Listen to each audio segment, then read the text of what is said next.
taga-iligan ka guys, kung kabalo ka asa ni, dali ra kay ni may balaan guys, dali ra gid ni kay kung mugawas ka sa iligan, makita na nimo ni, maagian na nimo ni.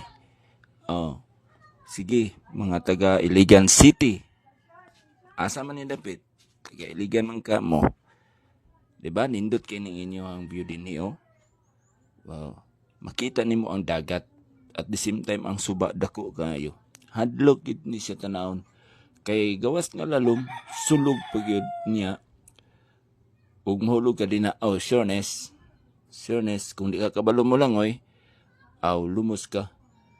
Dawi, kung maigo ka sa bato, bisan kabalo ka mo lang, oy, patay kang bata ka.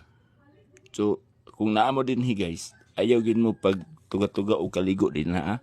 Ayaw gid mo pag una-una og ambak din ha, nga pareha sa atong ni ambak dito sa buaya kay kuan.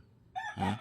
Ayaw gyud ninyo sulay kay basin naana po moingon nga ay suba, ayaw suba, buutan man ang suba, basinay mo ana ba no? O ayaw na lang gyud. Kung mahimo ayaw na. So shout out sa mga taga Iligan City, asa man ni dapit. Unsay exact address ani, street, barangay. Comment down.